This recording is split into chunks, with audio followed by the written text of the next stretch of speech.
It's estimated that there are as many environmental refugees around the world as there are political and religious refugees.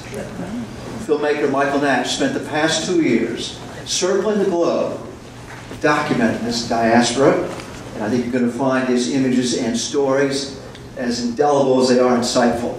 And Michael Nash is here with us tonight to make a special dedication. Filmmaker Michael Nash.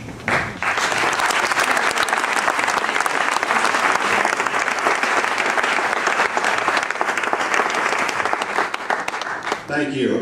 First of all, I just want to thank the Sausalito Film Festival for absolutely doing a wonderful job. We've been on a long kind of run with this film, and you guys have really put together, I would say, along with Sundance, the most organized film festival that we've dealt with. So, to the Sausalito Film Festival.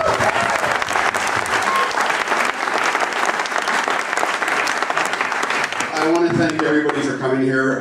There's so many familiar faces. Peter, thank you. I mean, Peter was really an inspiration. When we started this film, there really was not a lot of books written on this. There was actually one document out of Oxford that we kind of went with. And when I met Peter, folks like Peter who guided us on this journey, it really kind of helped us find this message. What inspired the film for me, and then I just want to kind of tell you what the screen is all about, but 3 years ago, there's so much spin on this issue that 3 years ago I decided to maybe just, grab my camera, travel through the world, and see if there was a human face of climate change. If there was, what did it look like? And what we found, I think you're going to find to be really quite amazing. I'd like to dedicate this screening to a gentleman who was a professor at Stanford who has fought this fight probably as well as anybody, a gentleman by the name of Dr. Stephen Schneider. He passed away a couple weeks ago.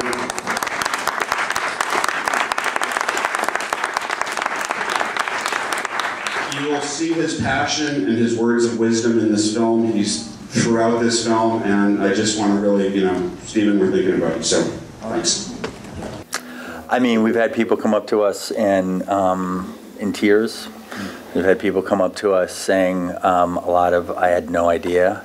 We had a girl come up to us out of Sundance who changed her career, right, or her major in college to environmental studies after seeing this film. This film has affected a lot of people. Mm-hmm.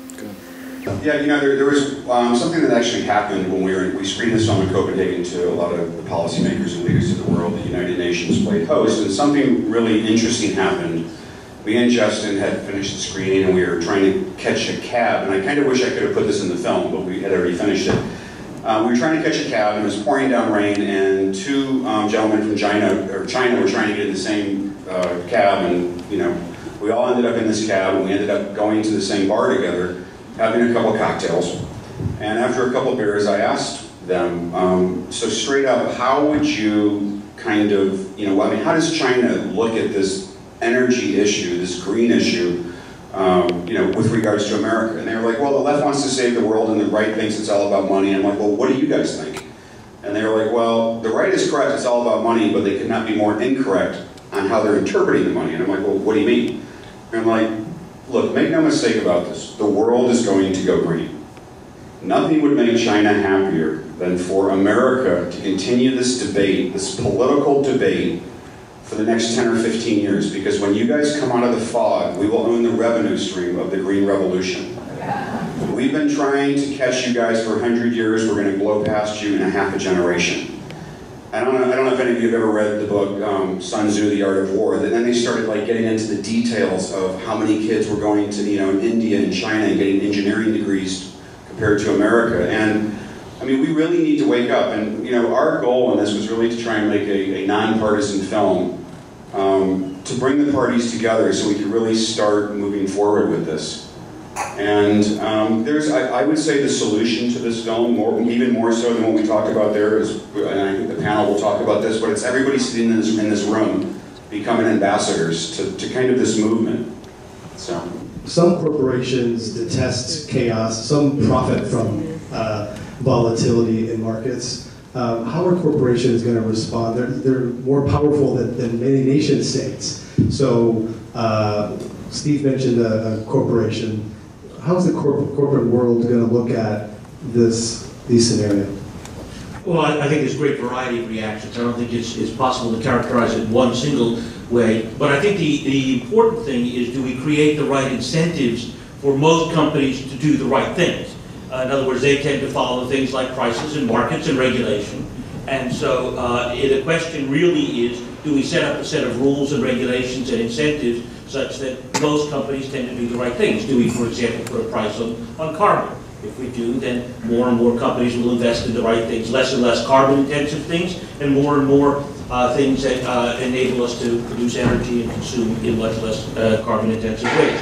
So I think it is less about what corporations wish or don't wish, and more about the context of the rules of the game in which they operate. If we create the right rules of the game, they'll tend to do more of the right things than the wrong things.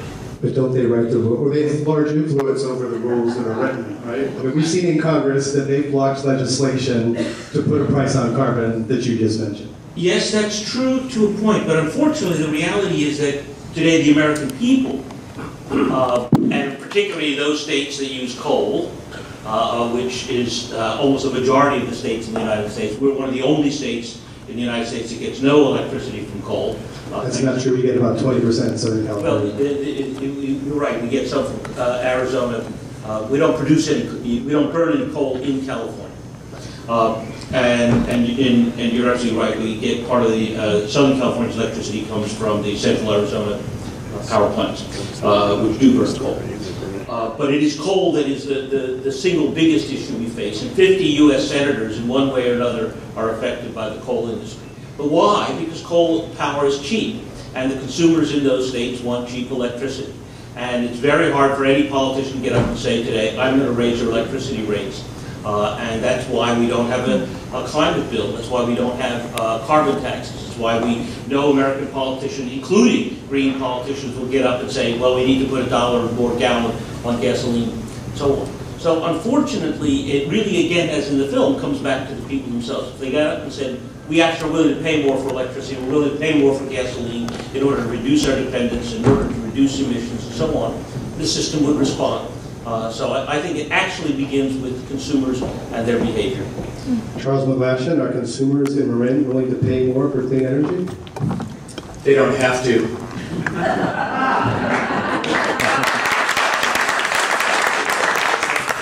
We spend a lot of time debating in society about national scale types of problems and how to shift the entire nation's economy from a coal-based, oil-based economy to renewable or nuclear, whatever. But what we wanted to do in Marin was to find out if we simply went to the marketplace and said, we want to double our use of renewable power, we want to buy enough power to let some advocates like me buy 100% renewable power, could you get it to us in a way that's cost effective? And we blew away our own expectations.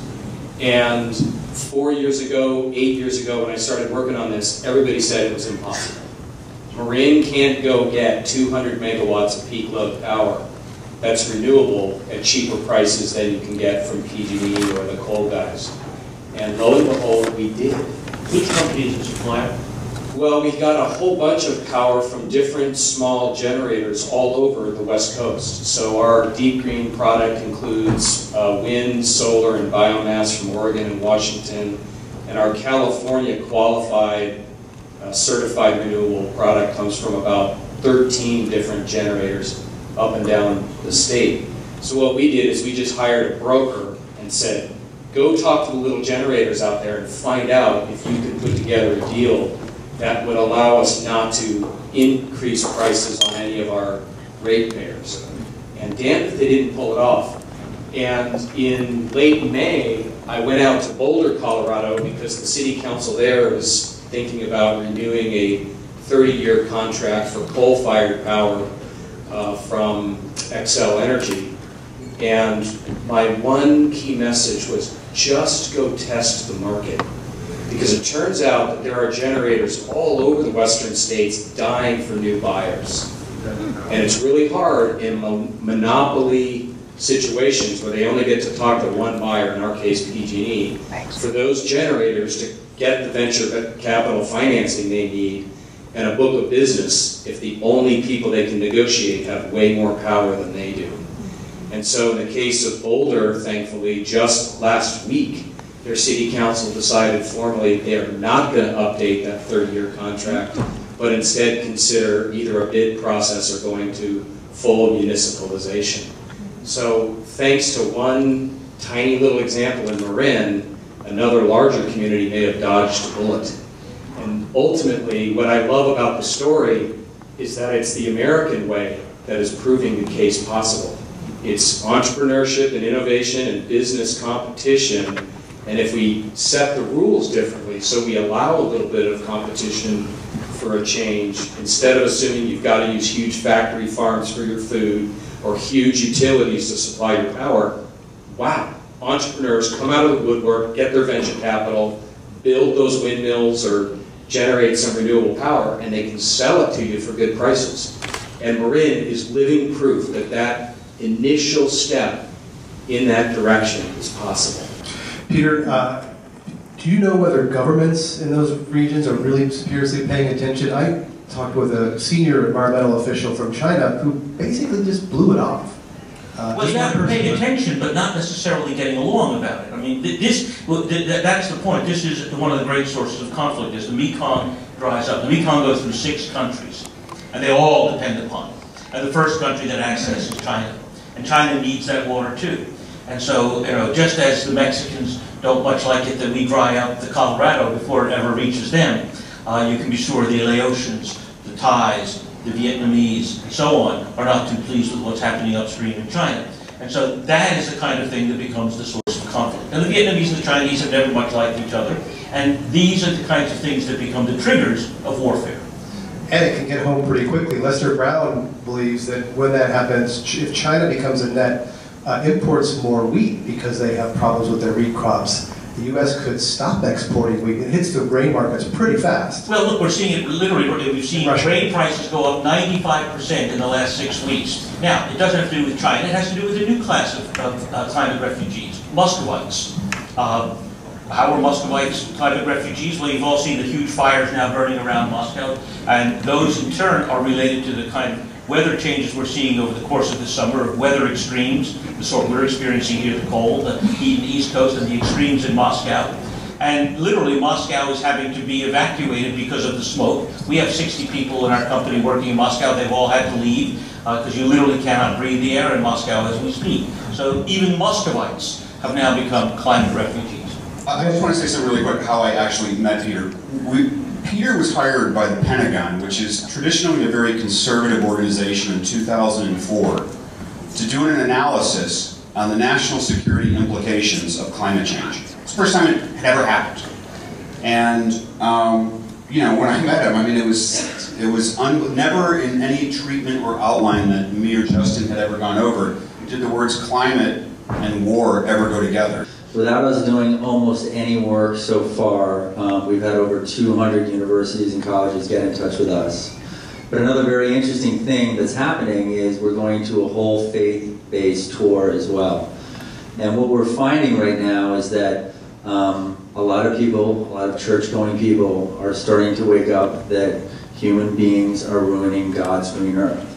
So we're starting to see a shift that we haven't seen before, where the more conservative people who tend to go to church, but are also starting to feel now in a very different way. So we have that plan, then we'll go into DVD, we'll go into VOD, and then we'll go into digital, and hopefully everybody can see it.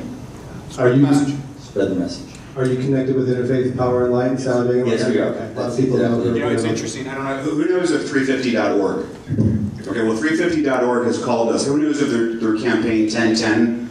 Yeah. Well, they're going to use our film as part of the 1010 kind of call for action. So, yeah.